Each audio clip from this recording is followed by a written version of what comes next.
It was almost as though there was a boogeyman out there. We were facing a lot more enemy than we had the capability to deal with.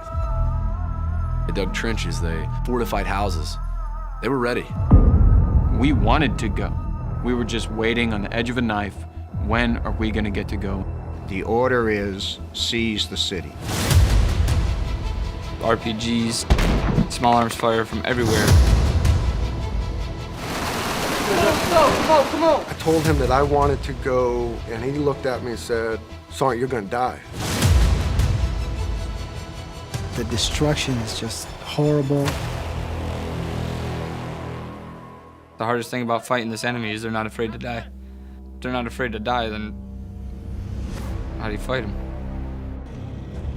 Ramp's going down! Be prepared to start at one end of the city and fight your way through to the other end.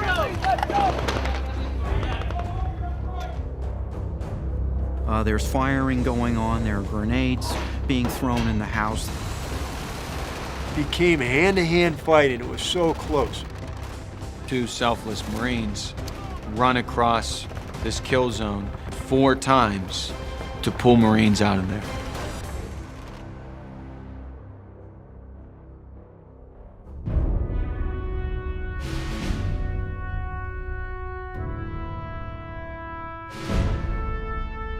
I wasn't worried about, getting shot or getting wounded. I was worried about the guys to my left and right.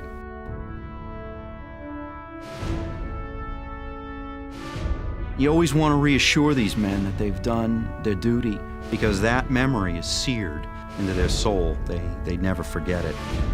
None of us do. Foreign policy, I don't make it. I just deliver the last 600 meters of it.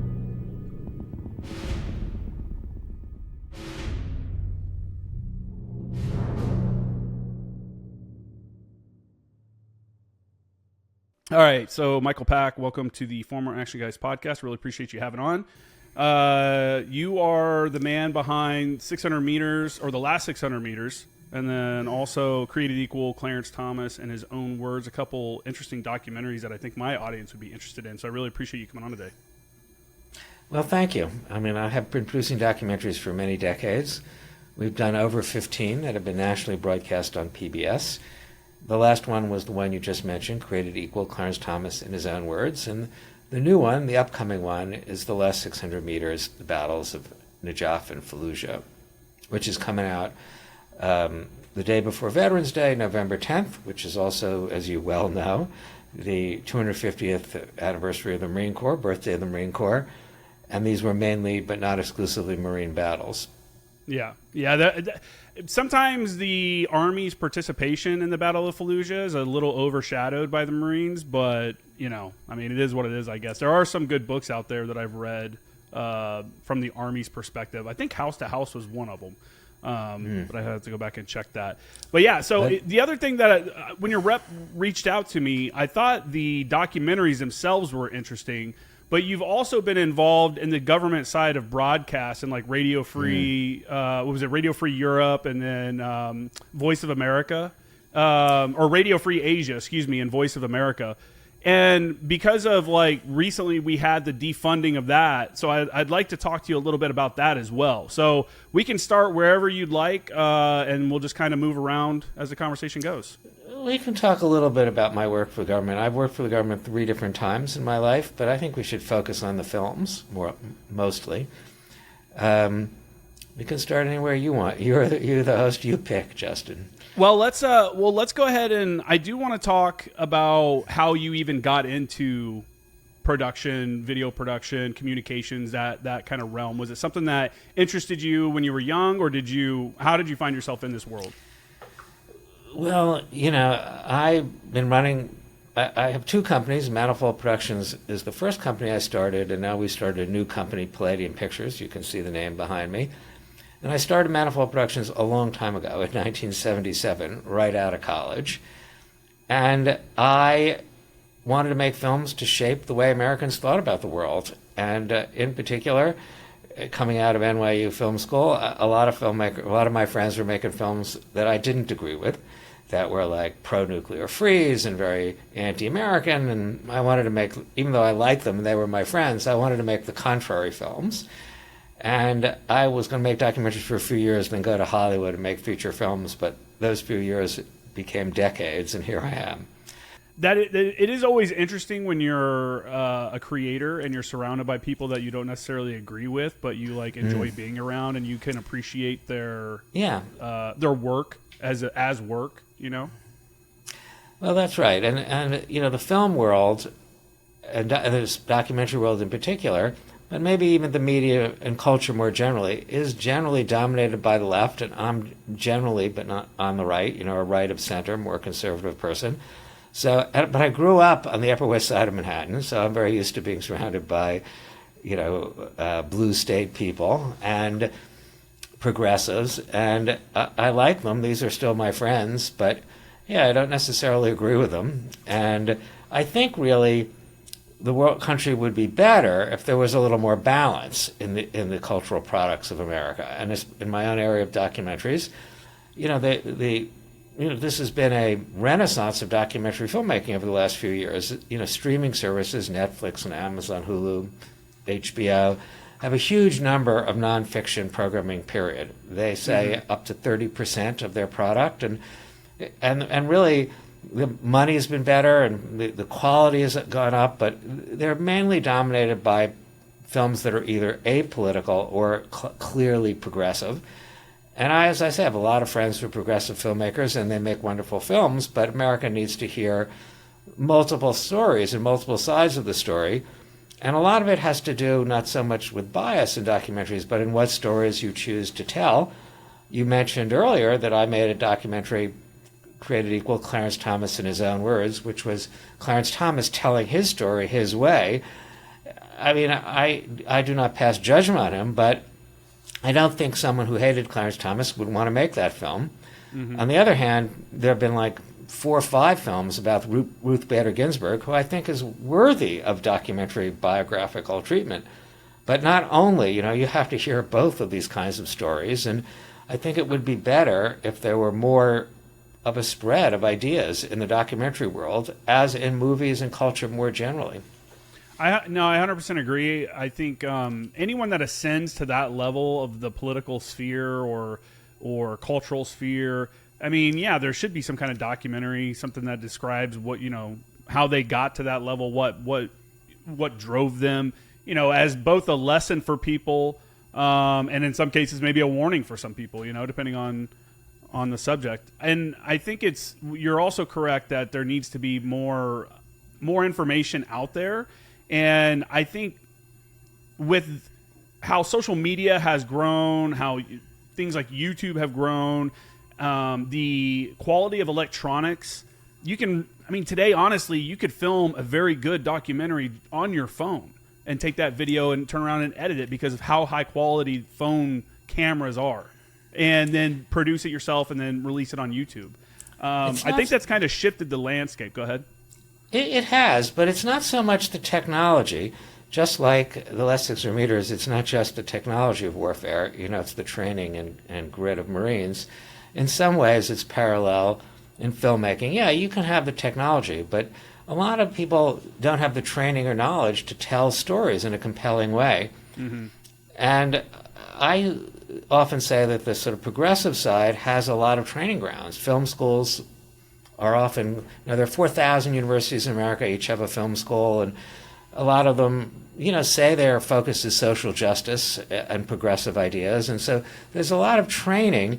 And then because of this profusion of progressive filmmakers, there's a lot of chances for young filmmakers to work with really great filmmakers, some of whom are friends of mine. So one of the things we've done at our new company, Palladium Pictures, is to start an incubator program to train young, non-woke, right-of-center, but very broadly considered filmmakers. And I invite your viewers and listeners to apply. It's open now. They go to palladiumpictures.com and click on the incubator button. And this is its 3rd year, and we fully fund 4 or 5 short films made by people who've made a few little films and want to up their game. We fully fund them, we executive produce them, we oversee them, and it's a chance to make a different kind of film. And we would actually welcome applications from veterans and veteran-themed films, which we haven't actually gotten a lot of, but we would welcome them. And you can apply today. Just go to that website. Yeah, I'd like to see more programs like that amongst other industries as well, rather than requiring someone to go to school and get training and do all and training and stuff that doesn't even matter with what it is that you're working towards. You know, having people bring in people to like mentor. You know, the classic. You're going to come in and work underneath me. You're going to get a little bit of pay, but you're going to get a lot of training, and then eventually you're going to grow and go and do your own thing. You know, become your own journeyman out there. I like that idea, and I think that right there is going to improve coverage, you know, in different industries, because people are realizing, like, why do I need to send a guy over here to get a 4-year degree when we can just train him on what we specifically need? That is right. And so we get a lot of people who have made videos, for instance, for nonprofit groups like think tanks or maybe a veterans group, but they've never made their own film. And they're all around the country. They're not just here in the D.C. area where we are. And they submit an idea, and then we talk to them. My son runs this program, and he talks to them once a week. I talk to them once every other week. But we begin by getting all the applicants here. We run through their ideas. We workshop their ideas. We all try to improve them. And as I say, we talk to them every week. We're in the second year, we're about to go visit them all in editing. We work with them and their editor, and then we distribute them and make sure they're seen. And I think it's allowed all the people in it to stretch and do things more than they've done before. So, you know, in the very first group, there were, you know, 2 young women, young women producers, and they had made films, you know, for interest groups, but they ended up making a true crime film about the city they grew up in Northern California, and they'd never done anything like that, and it was challenging for them. And I think they're now anxious to do it again. I mean, and they've learned a lot, and so that repeats itself in all of these cases. But it is not. I mean, these people, you know, we give them $35,000, which is more than the cost of a cell phone, which is enough to do a 15-minute film. It's not a huge amount, but it's not. It really is the ability to think through the story. There's a lot of talk about storytelling in my world, but knowing how to do it involves doing it and working through the problems rather than just thinking about it. Yeah. No. Yeah. I understand what you're saying there. I do like, again, I like that you're allowing people to come in and try something, because so as you were talking about that, I was thinking about my own kind of journey here. I got out of the Marine Corps and I wasn't really sure what I was going to do. I started college for a degree in business administration, just because that seemed like the most practical general degree. And I did 1 semester of that, and I'm like, man, I do not like this. This like feels like I'm going to go to a cubicle, you know, like that's where I'm headed. And so I switched to a program, the journalism program, and it was a journalism and advertising program through SDSU. But at the same time, I built my first website, and I also started the podcast. And I had never done anything like that before. So like my website, I went to YouTube, and I just watched YouTube videos literally for an entire weekend and just built my very first website. And I think what you're doing is interesting, because you can bring someone in like me, not doing website stuff, but film stuff, and not only kind of like give me the information, teach a little bit. There's just so much stuff that I told my own son this the other day. I was like, you don't know what you don't know yet. Like he's talking about making films as well, which is interesting that I'm having you on, but he's talking about making films, and he's kind of rejecting any kind of like training I'm trying to introduce him to. And I'm like, your problem is, man, you don't know what you don't even know what questions to ask, because you don't even know what you don't know. I was like, you're that new into it. You need to sit down and learn stuff. And I think it's great because I can self-teach I could be self-taught on a lot of stuff, and then come to someone like you, and then you polish up everything. you polish up the workflow a little bit. Like, hey, I see you doing it this, and then this, and then this. How about try it this way? It's much quicker. And you're like, oh, okay. It opens those, those things that you just don't catch until you're in that professional environment with someone that's been made a career out of it. That is very true. I mean, and I will say, it's a general rule of thumb that it's easier to teach young people. I don't know how young your son is, but I'm assuming he's young. Yeah, 19. So our people in our program tend to be in their mid-30s to mid-40s, actually, although there's no age requirement at all. And it can be hard to teach people who are already into their careers. But I actually think that these people have learned a lot, and they would all say they learned a lot, and they do. Maybe they've learned that there are things they don't know, but they are willing to learn up to a point. It's it can only push so hard. So yeah, it's a challenging process. My son, who runs it, is a good educator.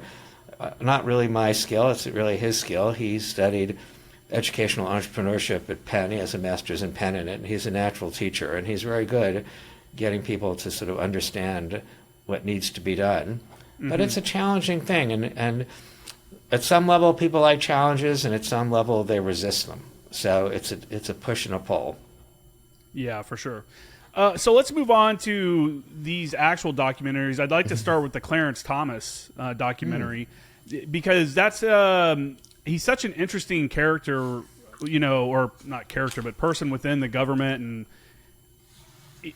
I don't know how much my audience knows about him or some of the work he's done in the Supreme Court. He didn't even speak for the longest time while he was in the Supreme Court. I don't know. I'd like to hear what was it like to work in that, work with someone like him and know that you're telling his story and how important that is to get it right.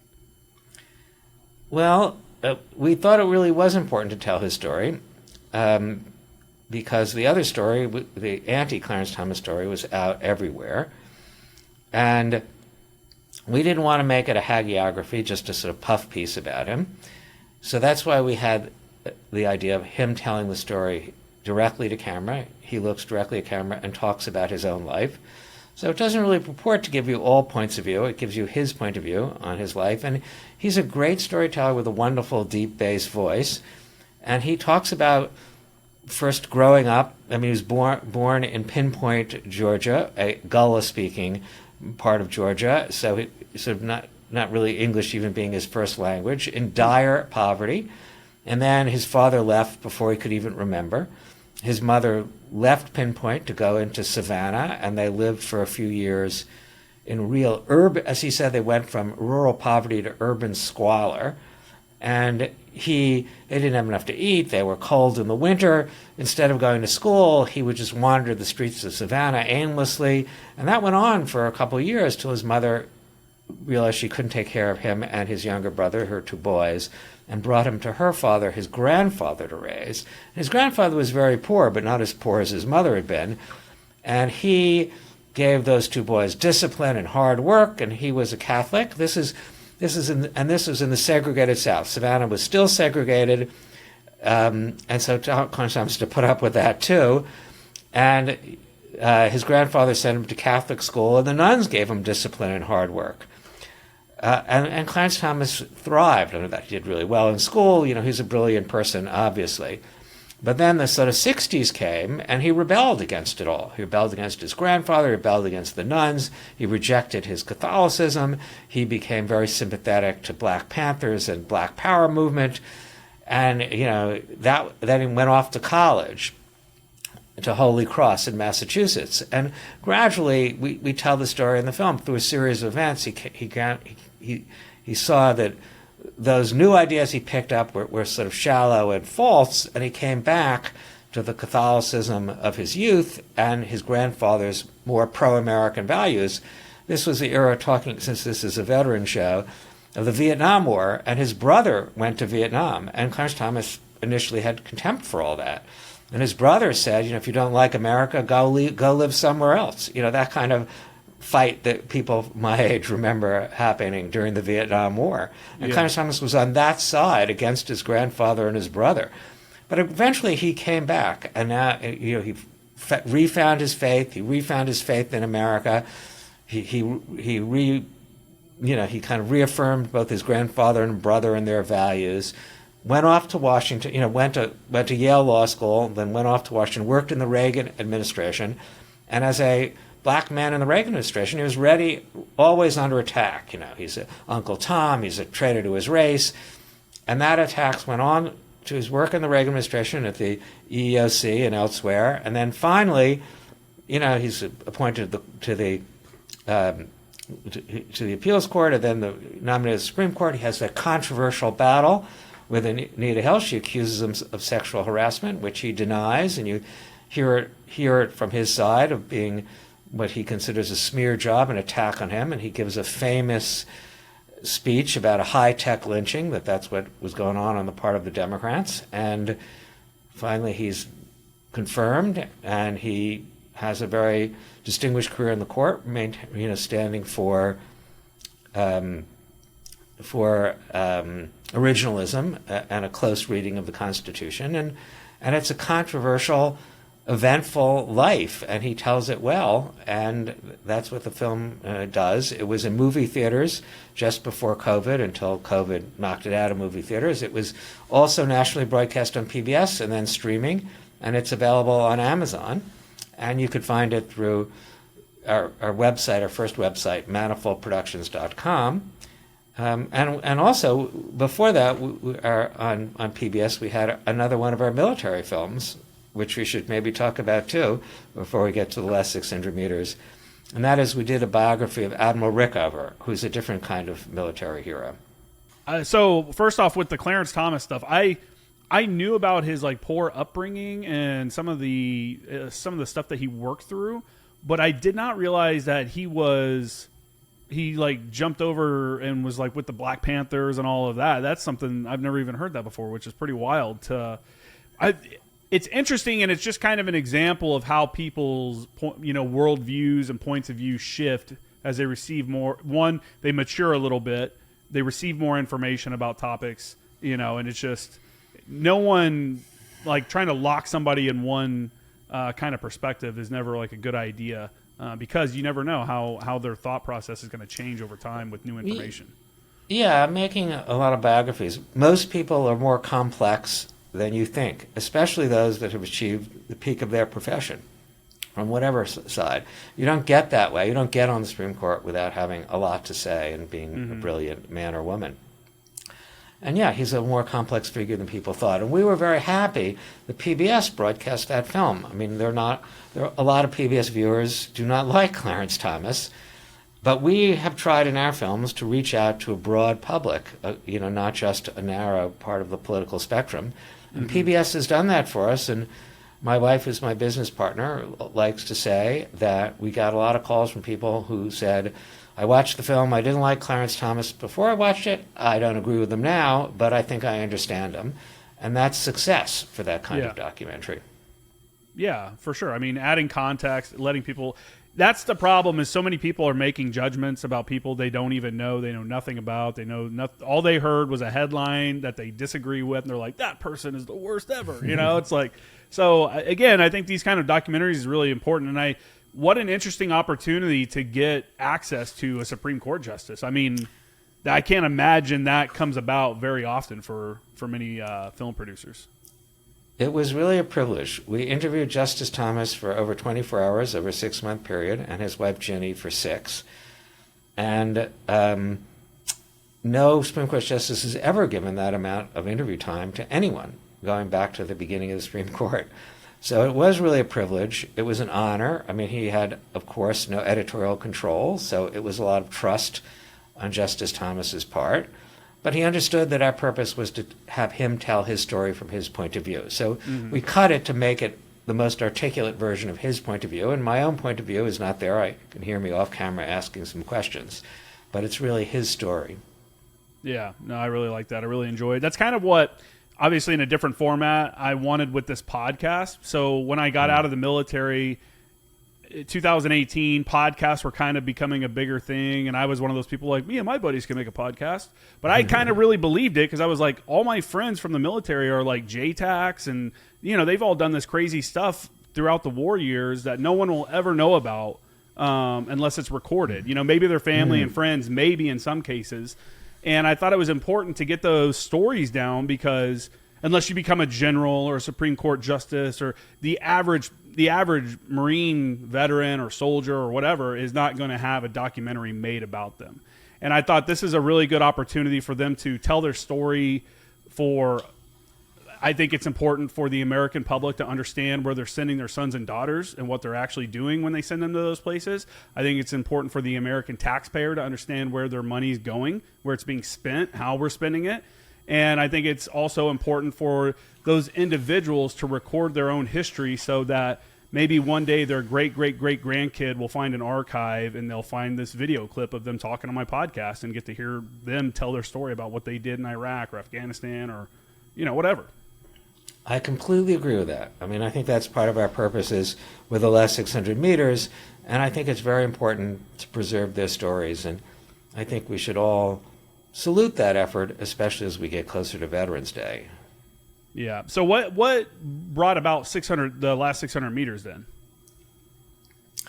Well, I was working on a film on the Iraq War, and it was primarily funded by the Corporation for Public Broadcasting, and it was originally focused on technology and warfare, and you might remember there was a big focus on that at the beginning of the war in Afghanistan. It began in a very dramatic way with special forces going in there with close air support and just the Northern Alliance mounted on horses, and so it was horses on one hand and, precision-guided munitions from the air. And there was a lot of focus on technology, but as I researched the war in Iraq, I saw that a lot of it really came down also to sort of grit and valor of the Marines and Army soldiers in the field. And then I heard the stories of these battles, and they were, even then it was obvious they were going to be the biggest battles of the war, and in the end they've been the biggest battles that America has fought since Vietnam.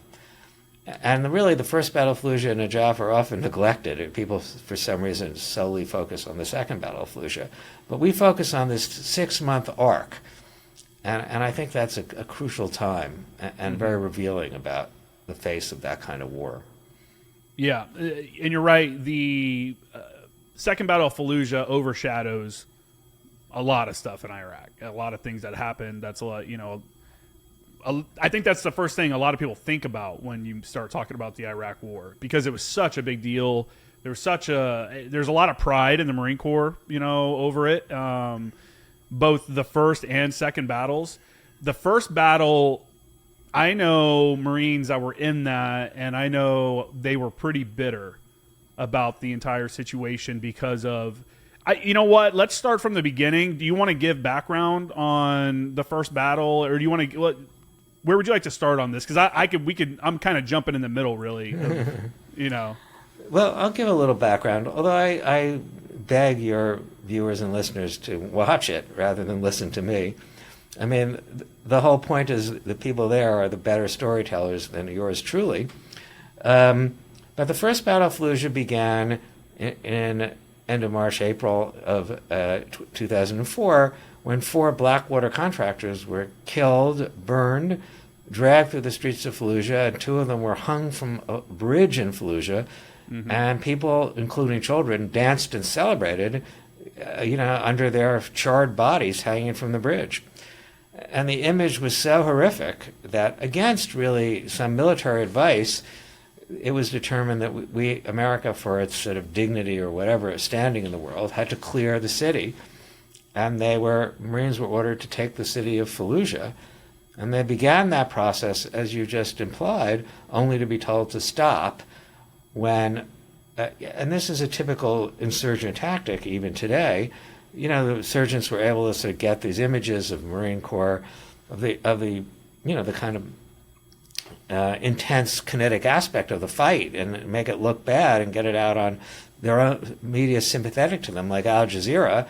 And the world opinion turned against America and the Marines, and so the Iraqi government put pressure on the military to pull out. And at first they just pulled out and stopped for weeks, and then finally it was agreed that they would pull out entirely and hand Fallujah over to the so-called Fallujah Brigade, which was really just another name for the insurgents. who had the city for 6 months to do as they wished. And it really descended, in the words of one of our interview subjects, into a kind of hell. All kinds of bad stuff happened there. It was an arms depot. There were torture chambers. There were beheadings. And as a result of this renewed barbarity, again, it was determined to clear out the city of Fallujah. And that was we're into November 2004. And that's the second Battle of Fallujah. But, the second Battle of Fallujah, to avoid the look of the first Battle of Fallujah, they announced, we're coming in, and the date we're coming in, they appealed to civilians to leave. A huge number of them left and went to Ramadi. But, also the leadership of the insurgents left and went to Ramadi. They're not stupid. Mm-hmm. So left behind in Fallujah were really hardcore, kind of insurgent, junior people who were preparing to kill as many Marines as they could before they were going to die and go to heaven and get their reward, their 72 virgins, wherever it was. So it was a very tough battle. There were still civilians there. They had to clear it house by house. And, it's true the Marine Corps celebrates as a victory, but like a lot in Iraq, it's a victory on one hand. It's on the other hand, the leadership went to Ramadi, and we didn't press the advantage, and it's got its mixed sense. So we try to tell the story how it felt, and even in the second battle, there were people who were not feeling completely happy about the outcome, and we try to portray all that, all sides of it. The Marine Corps likes to remember it as simply a great victory, and it is kind of a great victory, but it's not a simple victory, and it's best to tell these stories in their full complexity. Well, yeah, it's never a simple victory, that's for sure. And I do know a guy, I remember I served with a Marine who was in Ramadi during this, and I believe it was 8th Marines. Nick Sissick is his name, and he was like, "Yeah, man, everyone talks about Fallujah and the battle and stuff, but at the same time, he's like, we were getting all these like increased attacks, and all this stuff was happening because a ton of fighters, like you said, left the city when given the opportunity because they're not going to leave everybody there to sacrifice themselves. They got to keep it going." And he's like, "Yeah, it got really intense around Ramadi." With IEDs, small arm attacks, and stuff like that at the same time. It did, and it got bad again in Fallujah right away, or at least a year or so later. So, yeah, it's hard to know how to define victory. But the thing you can say, and we depicted both in the first and second battle, is the heroism of these Marines. Cannot be gainsaid. They're heroic, and we depict it in the film. And in between the two battles of Fallujah is the Battle of Najaf, which is in the south against Shia insurgents. And it has its own complexity and heroism, too, and was a huge battle. Sam, we tell that story as well. That was with, is it Muqtada al-Sadr, his army? Yeah. Okay. The Mahdi army. Mm-hmm. The Mahdi army, yeah, okay, I remember that. Isn't he still alive? He's still in that area right now, right? Well, that's right. And he was in the government for a while. Yes, he's still there. He's still a force in Iraq. He's one of the few that probably made it through that had his own little militia and stuff, that made it through basically the entire war and still, a man of influence in the area. Yeah, he obviously had political skills. Although we tell the story in our film, in the middle of the Battle of Najaf, there was a lot of special forces going after high-value targets, and they went after Muqtada al-Sadr's home in Najaf. He wasn't there, but they broke into his home, and they went up to the bedroom, and they were surprised to find framed photographs of American action heroes of the day, Sylvester Stallone or Bruce Willis or whatever. And even though he's a hater of America, he chose to frame those guys. Cultural influence of America knows no bounds. It does. It can't be underestimated. Hollywood movies, they're powerful. But yeah, he learned how to survive and play one force against the other. And even in Najaf, the Battle of Najaf, he escaped by Sistani, another Shia leader, more closely allied with the U.S. forces, comes in and he makes a deal with Sistani that lets his troops, go.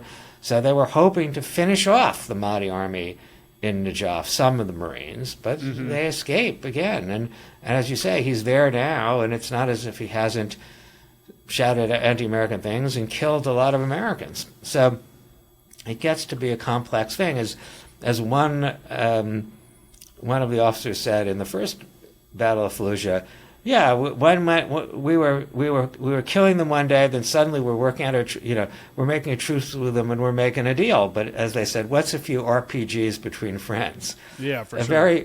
A very bitter comment. And it's tough to go. I mean, it's a challenge. We have the same thing in Afghanistan dealing with the Taliban. Are we killing them and fighting them, or are we making deals with them? So it's a challenge in this kind of battle. It's very frustrating to be a service member, especially ones that are in combat or have been through combat, seen their buddies get killed or something like that.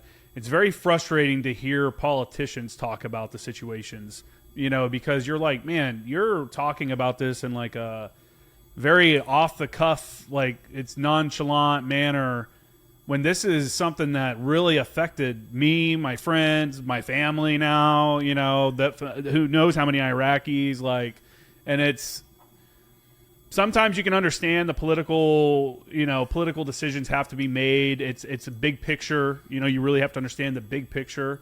But I think a lot of stuff was just, again, the stopping in Fallujah for 6 months, that was all politics. And then it just became like, okay, well, that's not working. Let's get in there. And what did that do?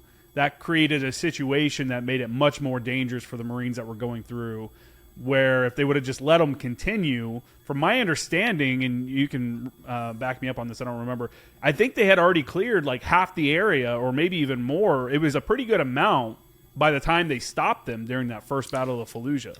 Well, those that we interviewed were very confident that they could have taken over the rest of the city. Everybody I've talked to that was there says the same thing. But who knows? It's these, we do not. It is not a political film, as I've said, and we do not look at and question what the policymakers decided and why they decided it. We look at the impact on the battlefield. Mm-hmm.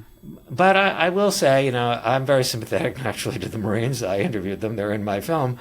But there's something to be said. The other politicians are trying to hold the coalition together, and if they need an Afghan government that they can deal with, and if they can't lose all the political support in Afghanistan, and the counterinsurgency is a battle for hearts and minds as well as for just taking ground, and it's very hard to know how to make those decisions. And I think that those are very tough choices. I mean, it's obvious in retrospect that, for instance, the CPA, the Coalition Provisional Authority, Paul Bremer, made a horrible mistake in disbanding the army instead of incorporating them, and then Saddam Hussein's army, and then they went right on and became part of the insurgency. But it is easy in retrospect, and we did make a lot of mistakes. Yeah. He not only army, anyone that was part of the government. What was the government group? I can't even remember. Yeah, Ba'athist. Yeah, Ba'athist. The Ba'athist Party. Yeah, that's right. They got rid of the entire government apparatus and the entire military. And I think the military one was worse because all these trained military men, now angry, were really rapidly incorporated into the insurgency. I mean, they were a key component of the people we were fighting in Fallujah. Mm-hmm. And they were easily radicalized by Sunni radicals. They were Sunnis. And the other thing, they were threatened by being a minority in a now majority Shia country. Most of Iraq is Shia. I think it's 70-30 split. And Saddam Hussein's Ba'ath Party was Sunni, and they had power for a while, and they were used to power. And seeing the power shift democratically wasn't a great thing for them. So it's challenging to make all that work. Maybe it could never have worked. Yeah, maybe. I think you're correct in the military, that being very dangerous for the country, having the military being disbanded and those people not allowed to work in the new government. But I think it's a double whammy when you talk about people in the Ba'athist Party, because from my understanding, everybody that was in any kind of government industry, you basically had to be. So if you ran the water plant, you were a Ba'athist guy, you know? So it's like when you took all those people and go, hey, no Ba'athist can work in this new government, you're taking all the trained people that know how to run everything. And that's why we had so many infrastructure problems. Indeed. It was a big loss of, big brain drain. I think Paul Bremer had this sort of denazification plans of Germany in mind, and we did denazify Germany, but we didn't actually get rid of everybody that ever had any connection with the Nazi Party, or there would be the same thing. There would have been no government in West Germany. So it's a challenge, what to do, and there's a sense that some of these people in the military, participated in atrocities on behalf of Saddam Hussein. What to do with them? It's a moral and political quandary. I don't claim that if they had appointed me, I would have been able to figure it out. I would have made all the right decisions. Probably not. Oh, it's easy to look back and armchair quarterback. I definitely. It is. That would be a tough situation to find yourself in. Hopefully, you would think that you could do the best job given the circumstances. But when you decided to make the documentary, can you kind of walk us through that process of how do you find the service members to come and be in the documentary? Do you go to them and you just have like the same kind of setup? Can you kind of give a little background about the production of it and how that went? Well, as I say, we've made lots of documentaries for PBS. We were able to get the support of the Corporation for Public Broadcasting, and so we knew it was in the PBS umbrella. And that gave us a certain amount of credibility, as well as the fact that I had done a bunch of these. And our process was to find what we thought was compelling footage of these battles, both shot by combat cameramen that were working for the military and independent photojournalists, and then look for the people in the footage. And relied on a high degree of cooperation from the military, especially the Marine Corps, and I have to say it was challenging to get that. There was a sort of suspicion that a PBS documentary on the subject would be kind of anti-military for whatever reason. They had that attitude, and it was very tough. And I think the thing that turned it around is that General Mattis was the really hero and main commander in the first battle of Fallujah, and I wanted to interview him, and I pursued that. And General Mattis then said to me one day that he would talk to me, so we met at a coffee shop right outside the Pentagon. I'm not exactly sure why. And I talked to him for a long time, like a couple of hours, like I'm now talking to you. Oh, wow. And he asked a lot of questions. And at the end of it, General Mattis said, well, look, I'm not going to be interviewed in this film, but I will help you in every other way possible, and I think you'll do a great job. And that was it. And then he left. And I thought, well, that was like a disaster, because I want to get an interview. What does it mean he's going to help me? It doesn't mean anything. People say that kind of stuff all the time. Yeah. But with General Mattis, and maybe this is true for Marines generally, they promise something and then they're going to do it. And after that, General Mattis did help me in every way that he could. And after that, doors opened. I mean, he let people know that I was somebody that could be trusted, as far as reasonable. And that changed it, and thanks to that, we got a lot of cooperation, and we did manage to get the footage and the people that we needed, including Special Forces people who came and were on the film, without having their identity and face obscured, and it was really a great thing. But it took a long time. It took, a year to get to that point. It's not a short, quick process. Yeah. No, I think that's.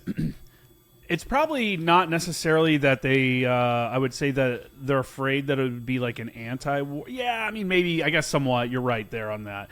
It's definitely, I think the General Mattis vetting is very much like, hey, we're talking Marine Corps legacy here. We want to make sure that this is done right. If you're going to ask for this kind of participation and he's willing to help you, make sure that it's the right story, that we're telling the actual story and not some kind of agenda-filled which was probably again why he did that meeting.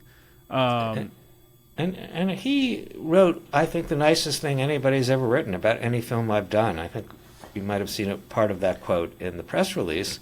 Yep. He called it, a classic and a good way to understand the ground truth, the last 600 meters, the life of the infantryman, and high praise from somebody who knows. And I'm gratified that when it was finished, he felt that he helped me and it was worth it. So that's a great thing. And also, I promised General Mattis, like I promised all the people in the film, that it would be on PBS. I like to say I didn't say when, and now it's on 17 years later. So at least it's a promise I lived up to. It's coming out. So, yeah.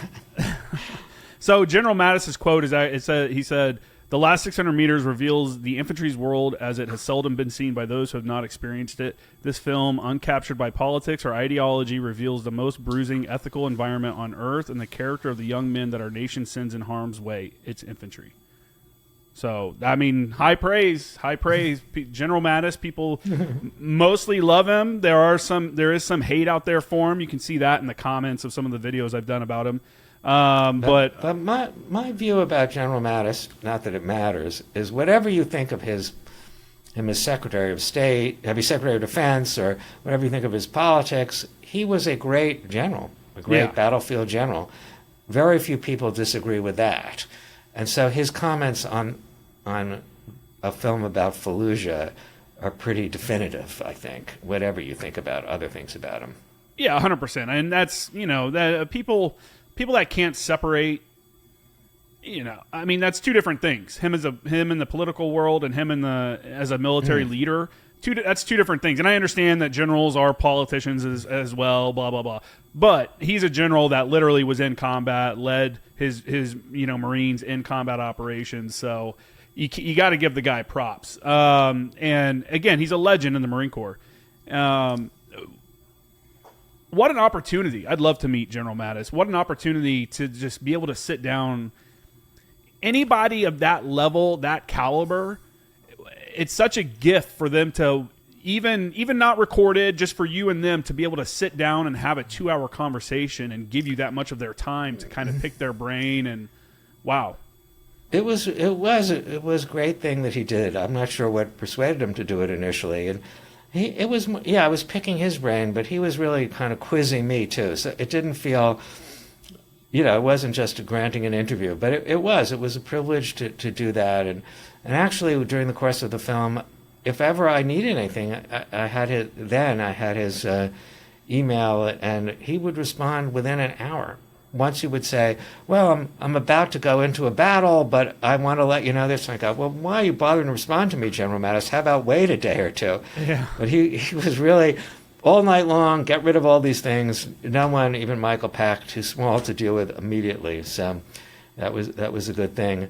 I have to say, a suggestion I have to you, Justin, when you edit this podcast, is to show the trailer. I think that's.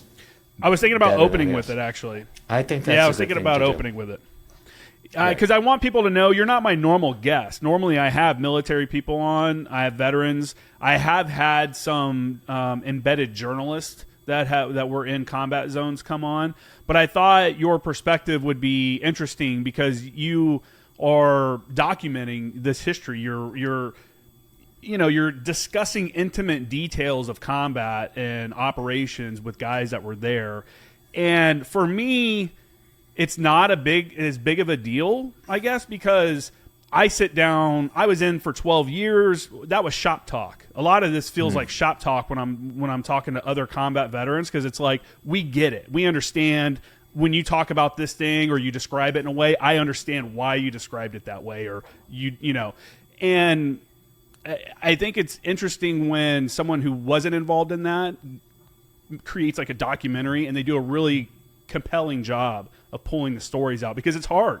It's hard for someone that wasn't there, doesn't fully understand this military world, to get it right. So, and from what I've seen, it looks like you've gotten it right. It is, but that's the challenge of making documentary films. You talked about Clarence Thomas. What did I know about the Supreme Court? Or I'm not a lawyer, let alone a Yale or Harvard educated lawyer. you have to kind of enter into that world. And those people have their own language and codes and sense of things too. I mean, each documentary has that world. As I mentioned, we made this documentary about Admiral Rickover. So the world of, people who work, the submariners and the nuclear navy people, they're their own world too, and they've got their code and their way of talking and insider outsider sense, and each documentary is like that. That's another crazy job, living in a submarine. Can you what was his background? I'm not familiar. So Admiral Rickover, I think he has an incredible story. That film too is available on Amazon. Rickover, The Birth of Nuclear Power. Rickover was really the greatest engineer in the military, I think, in American history. He was born in Poland, and he remembers he's Jewish. He remembers Cossacks coming into his village on horses, right? The guy who built the first nuclear submarine remembers people on horses and sabers, a long way. And then his parents, fled these pogroms in Poland and came to the United States. He was 8 years old to Chicago. They had no money, and he went to the Naval Academy because it was free. And the Navy was always the most aristocratic branch, I might say, and they were not so nice to Jews at the time. In Rickover's time at the Academy, I think it was 22, class of 22 or something like that, there was another Jewish guy in the Academy, and his page in their yearbook, called The Lucky Bag, was perforated. So if you didn't want that annoying Jew in your yearbook, you could tear out his page and it wouldn't damage your yearbook. That's crazy. It is crazy. They denied it was anti-Semitic, but the also portrait on the page was a parody of a Jew with a hook nose. I mean, it was really something unthinkable today. So Rickover, they put him down, and he was like, he was not like a Marine. He was a short, kind of thin, non-athletic guy. And he went and got an engineering degree at Columbia, and during World War II, he spent a lot of time restoring ships and working in the inside of ships and learning everything about how ships run.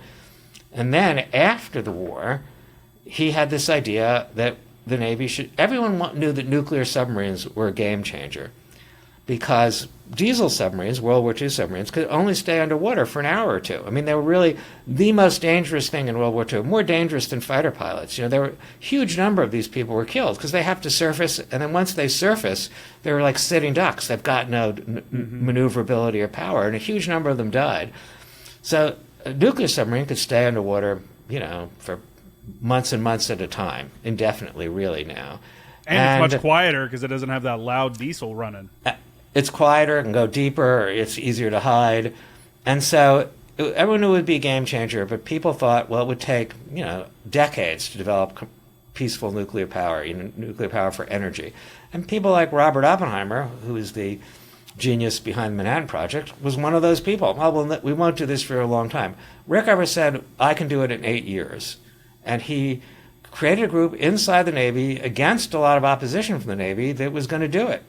And they did do it, and they built the first nuclear submarine. It was called the Nautilus, and they were working on it when Sputnik happened, which was a Soviet achievement in space, and Eisenhower wanted an achievement to match it, and they had the Nautilus, and they promoted the Nautilus, and they sent it under the North Pole. It was the first submarine to transit the North Pole, our rival to Sputnik, and Admiral Rickover built up the nuclear navy from then on, and the nuclear submarine, as you know, is one of the three legs of the triad during the Cold War. There were ICBMs, bombers, and nuclear submarines, and nuclear submarines were the only ones that could survive a first strike. So he built that, and he built the first commercial nuclear power plant in Shippingport, Pennsylvania. So it was a huge achievement, to develop a new energy source. Now, Admiral Rickover is described in the beginning of our film as a genius and an SOB, and we tried to be true to both aspects of Admiral Rickover. He was famous for having these really horrible interviews where he sawed off the front of chairs and he made people uncomfortable and he grilled them. And Jimmy Carter, we recreated some of these interviews, including Jimmy Carter's interview, and Jimmy Carter was in the nuclear navy and loved Admiral Rickover, and says in the film, as said before, that after his father, Admiral Rickover had the most influence on him. I was privileged to interview President Carter.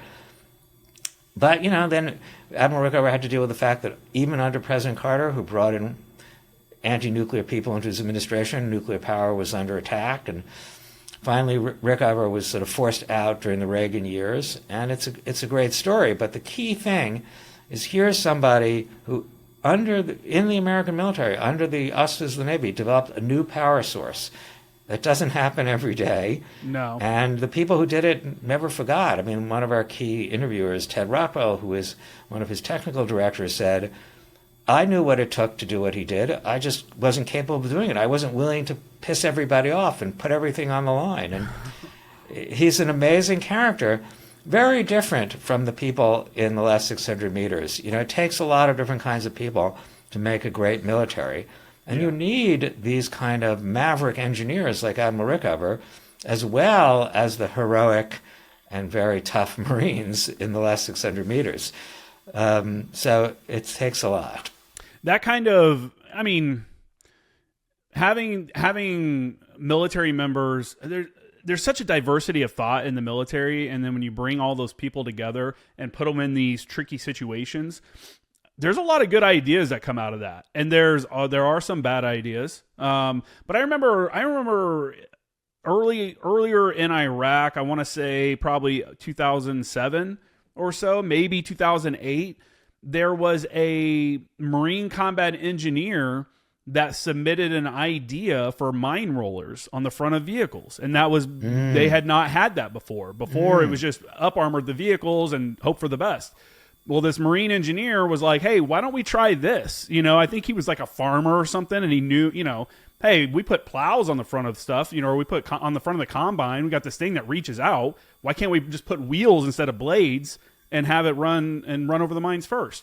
And that kind of ingenuity, comes from being put in a trying situation where you're required. Your life is on the line here. So it's like, hey, I'm going to start thinking of ways that I can, make this better so that I'm not getting blown up. I appreciate people that can think outside the box and bring those ideas forward.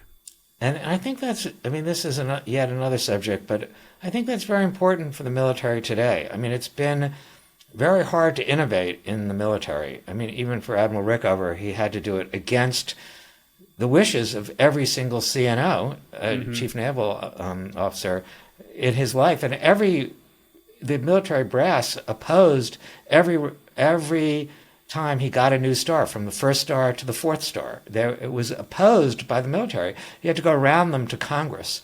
An amazing thing you couldn't pull off today, and he had support from both Democrats and Republicans. Another challenging thing. But innovation is a challenge today. I'm cheered that there's a whole group of contractors that are trying to do things differently. I'm thinking of like Palantir and Anduril and there are we really need to innovate. Now we are threatened by China, a near peer, which has a huge supply of very talented engineers that are developing new technologies for them, and we have to keep up. And it's challenging to do that. And the military has, I think, gotten a lot of over-reliance on a small number of contractors, and the contracting process has become slow, and we really need to reform it. That's a subject for yet another documentary, but that's a challenge too. The red tape is lengthy, to get anything done, that's why it's actually kind of a lucrative job for somebody to get out of the military that understands military contracting and military contracts and go work for a civilian company that's involved in it, because it's so convoluted. It's so there's so much red tape, the bureaucracy. It's hard to make anything happen. So you got to bring in these professionals that have worked in that, chaos before. And it definitely does slow innovation, because if I understand that I have this cool idea, but if I submit it, it's really not going to go anywhere. Maybe in 2 years, someone will say something about it or something, and by that time, who cares? It really needs to be reformed. But I'm, the Battle of Fallujah began with the death of these Blackwater contractors, but I'm a believer that contractors and these outside organizations can bring change to the military, because it's very hard to get around that red tape that you alluded to. And, we need to do something to fix that. And it's a challenge. But the military has always been the biggest of bureaucracies. Even in World War II, you have books like Catch-22 about how difficult the military bureaucracy is. Admiral Rickover said in his last testimony to Congress, they said, well, Admiral Rickover, you have been, head of nuclear reactors from the 1950s to here to the 80s, 30 years.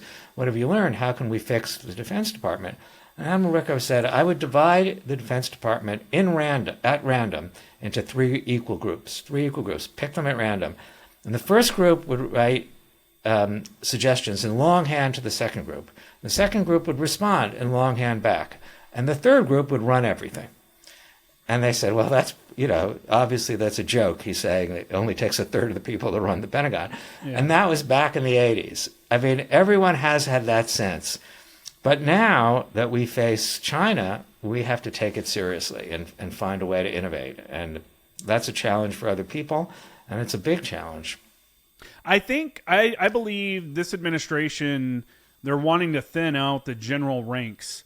And I think that's a good idea myself, because when you're too heavy at the top like that, and there's too many people that are at these upper echelons that have to sign off on this project or that project or whatever, it just slows everything down. I also believe the Marine Corps came back out with another thing like they had before, where it was like an innovation thing. Like if you have an idea, submit it. And they actually give like a cash prize if it's something they end up using like that. I think it's like $5,000 or something, but hey, that's better than nothing. I don't even know if that's true or not, if that's the right number, but if you're in the military, look into it, because innovating, you're the people that are on the ground. You're the people that see what works, what doesn't work. Junior Marines at the point of the spear, like you said, the last 600 meters there, the guys and girls that are in that portion, you're the ones that are directly affected by stuff. So if there's innovations or things that you think can be changed, you got to bring that up, because it's literally life and death at that situation, Well, that is really true, and many great innovations come ground up and not top down, and healthy organizations find a way to get those suggestions from the ground. Even corporations, to people who are working on the production line, know how to make it better in some ways. And if you can't get that innovation and expertise rising up, you're not going to be a healthy company or military. Yeah. Yeah, it's and you mentioned before the contractors. I remember one group that we worked with a lot. Most people in the Marine Corps did before they deployed was I think it was JIATO, which is like the Joint IED Defeat Organization, and it was contractors that had people in country and over here, and they were basically getting the most up-to-date information on what types of IEDs, what types of triggers, and different things like that, and training people right before they headed over. Like, hey, they had contractors in country that are going through and pulling all the information about what's actually happening and feeding it to them so that the information is most up to date. I think they did more than that, but that's the main way I interacted with them, and I thought that was important. Like learning how to use the different IED defeation devices, learning signs, and just kind of the whole thing, because that's the game you're playing when you get over there. Indeed. I mean, IEDs, who ever heard of them in the general public until this war? And then you hear about them all the time. And now drones, who thought about drones? And now drones are such a game changer in the Ukraine war. Mm-hmm. Well, I've mentioned this before on the podcast, like, there's not much we can say about drones, because we kind of opened this Pandora's box by not only with our like larger drones that we use, the Reapers and Predators and stuff like that early on. But I remember towards the end of when I was in Afghanistan in 2013, we had special operations guys had a drone called the Switchblade, which was a one-way. It was a drone. You popped it, it took off, and it had a little bomblet on the front of it, and it was a little kamikaze drone. And I was like, wow, that's really crazy. That's a thing. That's a crazy thing that we're doing. And now the skies are filled with them over there. I can't imagine. I can't imagine what that's like to be sitting in a fighting position and you can hear the whirring of the drone, you know, off in the distance, like, oh man. And it's just a scary prospect. It is that's a scary prospect. It's got to equate to the sound of hearing artillery shoot in the distance, and you know that they're shooting at you. Like if your area gets bombarded a lot, think World War II in the you know in the forest and stuff like that, and you hear the you're like, oh shit, here we go. And you start hearing the drones, you're like, oh man, here we go, it's about to happen. Like, get ready. I just can't imagine what that's like, and it's unfortunate that the general public is being so desensitized to these kind of wars because it's all in 4K getting uploaded on social media and shared everywhere. Like, I don't even like, I have a news page on Instagram, Former Action News, and I share a lot of like video footage from around the world of different events. And when the war in Ukraine started, these drone videos, I was sharing them because it was so crazy initially. None that were like up close of people getting killed or anything like that, but the prevalence of that online now is crazy, and it's in the American public and the world probably in general is just becoming so desensitized to it. I was talking to a friend a couple of weeks ago about it. It was about that and like the Charlie Kirk video and stuff, and I was like, you know, these kind of videos back in the early 2000s, you'd have to really seek that kind of thing out. There were websites that you could go to, and we all knew them, Ogrish, LiveLeak, you know, we knew those sites, but not many people actually went and watched those videos. And now we're just getting people in 4K. You're just swiping through Instagram and you're seeing people get killed in 4K and like, wow, that was crazy. Next video, you know, and it's like, it's just, I don't know. We're living in a weird world where all this stuff is being served up, you know? I think that's true. Yeah, you'd have to work hard to avoid the Charlie Kirk video being, you know, shot. But yeah, I mean, I think that's why documentaries are important. I mean, these sort of 30-second, 40-second videos of death or destruction don't tell much of a story, and you don't see the human consequences of it. And so that's why I think longer form stories like ours are important. Yeah, exactly. And I like something I do like doing when I have someone on is ask them how they interacted with the local populace. You know, what was it like? Did they like you where you were at? Did you interact with them? Were they kind? Were they not? You know, I mean, we had kids throwing rocks at us all the time because they thought it was funny, but we also like had kids that were super nice. You give candy and stuff too. That human aspect of it is very important. I remember being in Sangin and we would be out at like a patrol base or moving, and the Taliban would start sending up their kites, which they were signaling to each other. And then we would get to wherever it was we were going, and then we'd see all the women and kids leaving the area with their goats and stuff. And it's just like, that's crazy. Imagine, you see all the kites, here's the signaling, there's about to be something happening. And hey, get all the kids and all the livestock, let's move. And it was kind of wild to see that happen. And I always wondered what was going through their mind. You know, obviously in our mind, we're like, oh shit, something's about to happen. Let's get ready. But you wonder like what's going through their mind. And you really, I mean, most of us, obviously we feel bad for these people. Like we don't want this to happen on their farm or whatever, but it just kind of is what it is, you know? That's always a tough question. And it's always hard to really assess what the local population thinks.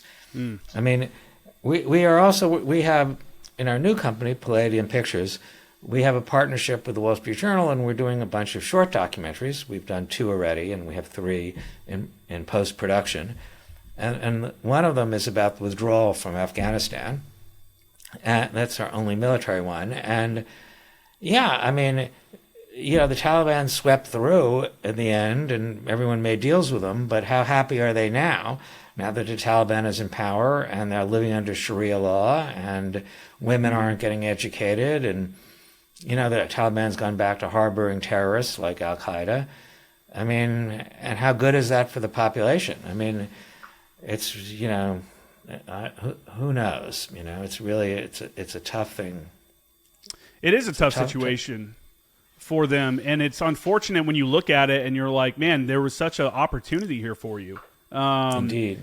Part of it was our fault because we, like you had mentioned earlier when we were talking, you on the political side of it, when you're working in a country like Afghanistan, as I went as an Afghan National Army advisor, and we were told like, hey, there's going to be some level of corruption that you're just going to have to be okay with.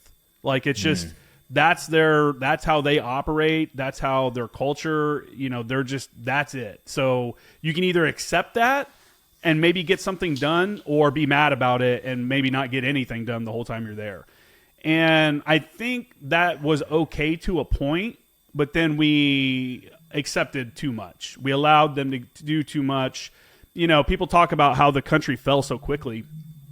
And I remember when we did the pullout, someone on X or on Twitter was like, oh man, the military's gone, the country's going to fall in 6 weeks or less. And I was like, 6 weeks? It's going to be like 6 days. You don't understand. Some of these Afghan National Army soldiers at the far reaches in these like crappy patrol bases in the middle of nowhere in these areas that they're defending, some of these guys don't have enough food, ammo, because the corruption, the stuff never got down to them. Their commander sold their uniforms rather than giving it to the men because he wanted to make some money on it. So when a Taliban group rolls in and goes, hey, you can either surrender or we're just going to kill all of you, and you're sitting there with no food and maybe one magazine of ammo for your AK, what are you going to do? You going to fight that with that one? It's so, I don't know. It's tough when you're talking about stuff like that, I guess. I kind of rambled there a little bit. But we interviewed this Afghan General Alizai, who's the final commander of the army in Kabul before a withdrawal, and he's talking about how all of a sudden they're planning, they're counting on U.S. contractors there. They're counting on help from the U.S. in terms of maintaining their Air Force, and spare parts and maintenance, and their advantage in the air is their crucial advantage over the Taliban. And then boom, they're gone. They can't fly the planes. They don't have them anymore. They were in some cases. In his case, he before he was head of the General Army, he was head of the Special Forces in Afghanistan, and they're working closely with U.S. Special Forces, and these people are gone, and they're gone from their point of view like that. One day they're there and one day they're gone, and then what? So it's very hard. It's hard on them. It was hard on the U.S. Special Forces that were leaving and didn't like to be leaving. It's a tough situation all around, like these wars constantly throw out. Yeah, a lot of people are like, what are we doing there? Why do we lose so many people if we're just going to walk out like that? I will say, I've mentioned it before, that it affected me less than a lot of people that served in Afghanistan, because I was an Afghan National Army advisor in Sangin, and we were the last advisor team in Sangin. And there was an actual effort to kind of wean the ANA off of our support. Like, they didn't. I remember one of their soldiers being shot in the stomach, and we got denied a medevac request because they wanted them to exercise their ground medevac capabilities. And I'm like, man, you're going to have this guy drive in the back of a bouncy Humvee from Sangin to Lashkargah? Like, that's crazy, And I disagreed with some of the stuff we were doing. But I also understood that, yes, they can't just rely on our close air support. They can't just rely on our support for some of these things. So we got to start weaning them off. When I left, I think within 6 to 8 months, pretty sure it was less than a year, from when we left Sangin, one of the other guys that I deployed with sent me a video, and it was of the bazaar, and the bazaar was like a ghost town with tumbleweeds going through it, and ISIS had come through and taken over the area and shut down all of that. And I was just like, man, so that was kind of I went through all of that, the emotions that a lot of people had when the whole country fell early on. And that's why when I heard that we were pulling out and somebody was like, yeah, 6 weeks is probably all they got. And I'm like, there's no way, dude. You're being very optimistic. So you're thinking 6 weeks, but, I do want to touch on, I know you said you wanted to focus on the movies, but before we get off here, I do want to talk, because it says that you were the first CEO, Senate confirmed CEO of the U.S. Agency for Global Media, which oversees the Voice of America, Office of Cuba Broadcasting, Radio Free Asia, Middle East Broadcasting Networks, and Radio Free Europe, Radio Liberty. can you tell, a lot of people don't even know what those are or why we even have that. Can you kind of give like a little explanation of what those organizations are for, their purpose, and what you think the importance of those are? Sure. And I worked for that group twice. In the George H.W. Bush administration, I was in charge of what it was then called WorldNet, is now really the TV part of the Voice of America. And all these organizations are radio, TV, internet together, in spite of their names. And the big one, the Voice of America, originated really in World War II, originally part of the OSS, or really part of the Office of War Information, and it grew out of that. And then its purpose originally was to get American propaganda, so to speak, out to counteract Nazi propaganda. And then during the Cold War, it became its own freestanding organization, originally part of the U.S. Information Agency. And then over time, these other organizations grew up too. Radio Free Europe, Radio Liberty, grew out of also the Cold War, based in Europe, and it was supposed to provide local broadcasting to parts of the Soviet Union that were, all of the Soviet Union was under this, intense censorship by, the Kremlin, and this was providing alternative local news. And over time, as a Radio Free Asia developed, and a Middle East Broadcasting doing the same. And the purpose, and then Office of Cuba Broadcasting doing the same thing for Cuba. Some of them part of the federal government, like the Voice of America. Some of them, independent, quasi-independent nonprofits, like the Voice of America, like Radio Free Europe, Radio Liberty. But together, they cost almost $1 billion, and they reach lots of people all over the world in like 80 plus languages. And their purpose remains to sort of counteract the propaganda of our enemies like Russia, China, and Iran, and to tell America's story in a fair, even-handed way, and to represent the views of whatever administration is in power, along with criticism. And it's an important mission, and I was honored to be in charge of it in the first Trump administration for a brief amount of time, the last 8 months. But, it was the problem with these organizations, and there are many such in the government, but this is one, is that it became very ideological. It drifted to the left. It was very, when I was there was we were leading into the 2020 election, and there was very much, everyone was very sympathetic to Biden. They ran very pro-Biden pieces, and even though they're required by law to be bipartisan, there was effectively a Biden ad run by one of the services until they had taken it down. And that kind of bias, the American people are funding this. It's supposed to represent American ideals without bias. And the problem was, over many decades, from like the end of the Cold War until I came in, it had really drifted, and it was very hard to fix. And they resisted being fixed. And President Trump, in this second term, has directed the person who effectively has my job, though she's not Senate confirmed, Carrie Lake, to reduce it to its statutory minimum, which she is doing. But I believe these organizations just are not really fulfilling their function of telling America's story and providing an alternative to the propaganda of our enemies. I would like to see a new kind of structure arise. All these institutions are the products of the Cold War. Why are there 5? How come there are 5? Different technical departments, 5 different legal departments, 5 different PR departments. Why is it? And the whole thing is structured around contingencies of the Cold War. I think it's time now that our strategic demands are very different. Where China is our principal enemy, not the Soviet Union, now departed. We need to really rethink it, and I'm hopeful that the Trump administration will do that. I think so.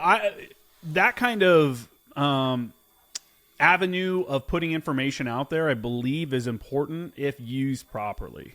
And that's the problem, is when you don't necessarily have editorial oversight or whatever, and it starts to move against you. And It's tough because anytime you're talking about the government funding a media company, you know, that's a lot of people will immediately turn off to that. Like, hey, I don't like that at all. Why is the government funding any kind of media? Because it's automatically propaganda, right? I mean, it's being funded by the government. It ends up having biases. I mean, it's very challenging for the government to fund media for just the reasons you say, Justin. And I think it's easier to imagine the government supporting independent media that arises outside of the government, of which there's a lot actually now. It's the same point you made earlier. Everyone's got a cell phone and everyone has access to the internet. I think, but we really need to rethink it. And, you know, it's challenging to set up in a way, I've heard people say that altogether those 5 broadcasters make, in some sense, before they've now been stripped down, one of the biggest broadcasters in the world. And should that be the American government's role? And how should we do that? I think those are important questions. And I hope they get decided at a high strategic level.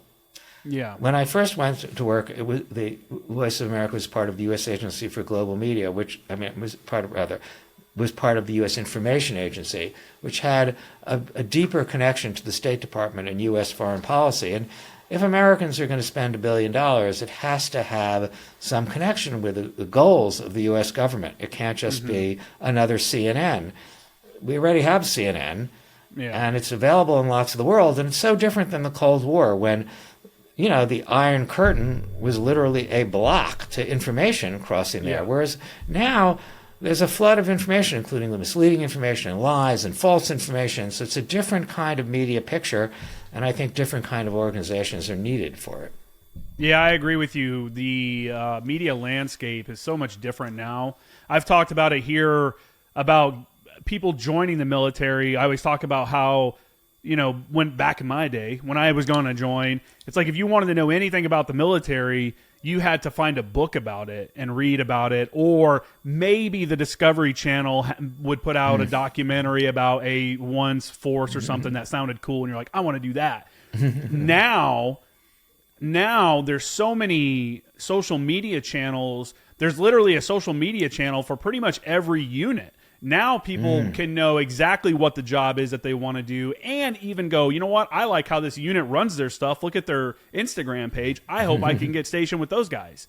And people may not know that that's a thing, but it's huge. You know, pages like, you probably haven't heard of this, or maybe you have. There's a page called Goons Up, right, on Instagram. Really great guy. He's been on the podcast before. But he has such a massive following from the infantry community, mainly Marines, but also Army as well. And he has introduced so many people that haven't joined the military yet to different aspects of what it's like to be an infantryman, be a machine gunner, be a mortarman. And it's just information that we couldn't have even thought of. I mean, I joined the Marine Corps. I was planning on joining the Army because my dad was in the Army. And I was like, yeah, I'm going to join the Army. I'm going to become a Ranger. And then I read Marine Sniper, and I was like, that's it, dude. I'm joining the Marines. Like, you know, that's the effect that a book had back then. The same effect is happening on social media and these alternative media sources that the older generations haven't really grasped yet. Yeah, we definitely need a new policy taking all that into account. Absolutely. Well, all right, Michael, I really appreciate you coming on today. Go ahead and where can people find, what's your website again? Where can they find your documentaries and social media? Well, our older documentaries, and actually including the last 600 meters, are described and information about them, and you could see where to watch them and trailers on our website, manifoldproductions.com, MANIFOLD productions.com. And our newer films are on the new website, palladiumpictures.com, PALLADIUM pictures.com, including the chance to apply to our incubator, which we talked about earlier. And my X account is michaelpack_, but there's more information really on the websites. And then, of course, they should tune in to the film on November 10th, the Marine Corps' 250th birthday, and the day before Veterans Day at 10 p.m., but if they miss it, it'll be streaming on Amazon and elsewhere starting Veterans Day, November 11th. You know what? I may try to release this before. I know we talked about releasing it after. I may try to release this on Sunday so that it's before it comes out. Yeah, so everybody can take a look at that. Well, again, I'll take all those links and I'll add them to the show description. So if you're watching or listening, check out those links there. You can check out my page, Former Action News, Former Action Guys on Instagram. My website is jkramergraphics.com. And Michael, it was a real pleasure. It was a pleasure for me too. Great questions. Thank you.